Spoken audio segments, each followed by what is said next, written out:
Hey everybody, thank you for checking out this special post-show episode of Too Late to Sleep. We are too late to live.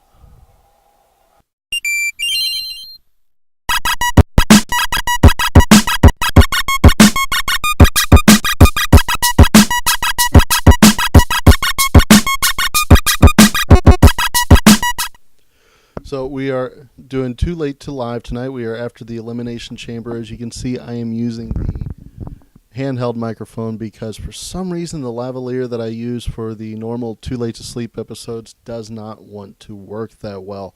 Part of the problem with doing this live stream is I'm having to do all the editing live as we're doing this. So it's not that much fun, but we're going to get through it.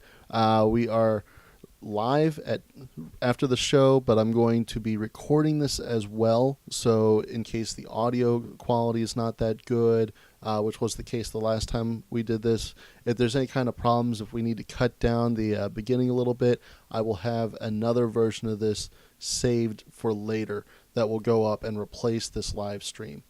But let's get into the show. We started out with the kickoff match. Mojo Rawley versus Curt Hawkins, with the whole subtext being that this is kind of for Zack Ryder's love, which is weird. I mean, like I said, it's all subtext. Nobody ever comes out and says it, but it's there. It's what they have in common is having Zack Ryder as a partner. And honestly, this match I expected to be a squash. Curt Hawkins has had almost no TV time since his debut. His debut kept getting pushed back, not as bad as Emelina, but it kept getting pushed back, and then he only got about 2 wins in before he got squashed by Dolph Ziggler, and has barely appeared on TV since then. So for him to get as much offense in against Mojo Rawley as he did today is actually a good sign. Mojo, I've said this before, he needs to be in a tag team because he's so obnoxious that he needs somebody to anchor him. And I know that it's so weird that Zack Ryder would be the one to do it because Zack Ryder is so obnoxious, but he actually plays a great straight man to Mojo Rawley because it's a completely different obnoxiousness and it works so well them together. You need somebody that can look at Mojo and say, what the hell are you doing? And Zack Ryder does that so well. I'm hoping, my best hope would be for Mojo and Hawkins to team up until Zack Ryder comes back, and have him come back. What the hell, man? I think that'd be a great story, but I try not to get too much into fantasy booking. I'm just glad Hawkins got to look good. Hawkins is a guy that really, he never blew up the indies, but when he got cut a couple years ago, he went out to the indies and he carved his niche. He did a lot of shoot videos, and that's what he was known for more than anything, but he would go out there and wrestle, and he took on a lot of matches, and that's something that a lot of these guys that get fired from WWE don't do. You see it with people who want their release because they think they can make more money that way, but you don't see it so much from the people that don't choose to leave. A lot of them just say, well, I made it to the WWE and I'm never going to make it back. I'm done. And Hawkins went out there and worked his ass off and got invited back. So I love that he is finally starting to get a little bit of that exposure back, and I hope that we see more of him soon. It wasn't a bad match, just wasn't great. Mojo looked good, which was expected, but Curt also looked good. Nikki versus Becky, it was a good match, most of it. They both looked good. They both got in a lot of offense. It was a nice back and forth match. Mickie James has the experience. Otunga on commentary kind of acted like she's been gone for the last 7 years, but she's been out there wrestling, and not just TNA. She's been doing indie stuff too. It's not like she fell off the planet for 7 years. So she's still got it. There's no ring rust like Otunga tried to say. JBL did correct him. But it was, it's good. Hold on a sec. Okay. But yeah, it was a good match. Not great. The finish kind of felt a little bit off, but Becky was able to win, which I was surprised with. I thought that Mickey was going to get the victory. I thought that would kind of push the feud further in the future, but since we don't really know where they're going with it, hard to tell. Next, we had the handicap match. We knew that they were going to have to try and do something weird to justify having two faces on the same side, and I thought that they actually had a pretty good idea with that attack to take Kalisto out. That left most of the match as Apollo Crews versus Dolph Ziggler, and even though Ziggler was coming out ahead, Apollo didn't look bad, which is good. I mean, that's what you want. You want the veteran that's getting the bigger push to look good, but you want the young guy to still look good, and it was working. But then in the end, when Kalisto came back, he was a little too refreshed. The finish was a little too smooth, and it kind of killed a little bit of the storytelling that they were doing, and I wasn't a big fan of that. And then afterwards, it'd be interesting to see where they go with this. I don't know why they would do an injury angle with a guy who's got all that talent and just needs somebody to get behind him for him to work. I don't know what Apollo has done that got people upset with him, if that's the case, but he's a guy that can put on just one hell of a match, and they're not letting him.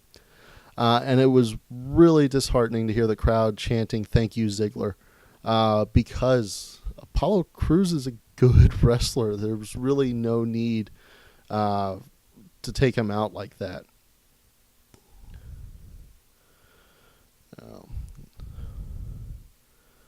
So next we had the Tag Team Turmoil match. I was impressed with how much they were able to give to Breezango in that first fall. Nobody expected them to win. I hope they didn't expect Breezango to win. I didn't even expect them to win a fall, but they stuck in there for a few minutes with Beauty and the Man Beast and had a good showing of it. I was disappointed that the Vaudevillains didn't. I didn't expect them to get a fall, but I kind of hoped they might get one. I was kind of hoping that this would be when they got taken seriously again, but unfortunately that's not the case. And then the Ascension kind of are poised to take a little bit of a boost. I mean, obviously the Usos are the top heel team coming out of this because they're the ones that set American Alpha up to get beaten by the Ascension, which obviously didn't happen. But the Ascension got to look strong. I was kind of hoping they would come out first and get a couple of victories in the match first, but they ended up losing on one Grand Amplitude. That's really the only move that they got hit with was the Grand Amplitude, but that's enough. End of the match. Be interesting to see where they go with this on Talking Smack. Daniel Bryan was kind of putting them over a little bit, so maybe we'll see a little bit more from the Ascension taken seriously. We can hope. But American Alpha wins. I was kind of hoping to see the Revival show up. Maybe we'll see them. By this point, I'm kind of not expecting them until after WrestleMania. But I would love to see them show up and challenge for the belts. Although it looks like Usos are a little bit more likely to be American Alpha's next challenger. We had Nikki versus Natalya. This one was ugly, but not like JR would say bowling shoe ugly. This one was ugly like it looked personal, which is how it was booked, so that was perfect. This was ugly in the best way. I was really impressed with the way that this looked. You know, they started out with some wrestling because it looked like, you know, they were putting over on the story that Natalya thought she was the better wrestler, so Nikki had something to prove, and then it just devolved into a fight, and that was nice. I don't like double countouts. I would have preferred something a little bit more decisive. And then afterwards, it looked like they were trying to bring Maurice into things, which I'm not real wild about. She's not a wrestler. I don't think she's wrestled since she came back. But it'll be interesting to see where they go with that. But I don't think this Nikki and Natalya stuff is over yet, which is kind of disappointing. It's been a nice story, but this would have been the perfect time to cap it off. Luke Harper versus Randy Orton was an absolutely amazing match. I did not expect Luke Harper to come out of this looking this good. I don't think anybody expected him to win. You got Orton as the challenger at WrestleMania, so if he was going to lose, it was going to have to be real screwy. There would be no point in having Harper win clean, which is really the only way he should be winning at this point. So it was the right decision to have him lose, but he lost while looking so good. This tope just was amazing. Just everything Harper did, the announcers sold like the second coming of Jesus. And he really did such a good job. He's such a good wrestler. This was a star maker for him, and I'm really happy for him. I'm a little upset that when they brought back his music for him now that he's back on a solo run, that they took away his eyeball Titantron. But other than that, just star maker. Great match, but obviously Randy Orton had to win. Alexa Naomi, 90% of the match was great.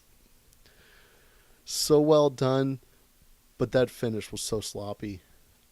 It looked like Naomi was supposed to miss the moonsault, and I don't know what it was. How Alexa came out ahead after getting hit with Naomi's split leg moonsault, only to then miss her own twisted bliss and then get hit with the moonsault again. It made no sense. It looked like she was trying to turn when she got hit with the second moonsault. It didn't work. It was bad. And it's a shame that the worst part of the match was the last part of the match, because it takes away from Naomi's victory a little bit. And when you look on Twitter, you look at WWE's feed, it seems like everybody on the roster was congratulating Naomi. You know, anytime somebody new wins a belt, there's always a bunch of congratulations, but not like as unanimously as this. So I don't know if Naomi's just like the favorite person backstage or what, but it seemed like every single person on the roster was happy for her. So, you know, I'm not happy with the way the match ended, but I'm happy with the other 90% of the match. It was a good match, except for that little bit. Finally, we had the Elimination Chamber match. This one is probably the best Elimination Chamber match they've ever done. Brand new structure. The structure was beautiful. I was a little skeptical when I saw the pictures coming out from before the show. You know, there were tweets and everything because they had the structure down so everybody could see it before they put it back up. And, you know, we all got accustomed to the round chamber, to the half globe pods, and this worked so much better. I mean, they had the padding down over the steel, which kind of takes away a little bit of the selling of the danger.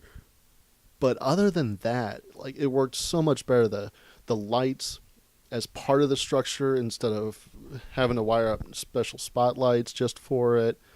Just everything about it was so much better. The solid top to the pods so that you could actually stand on top and not fall through. And the match itself was so good. Everybody got to look like $1,000,000. Everybody got their spotlight spots.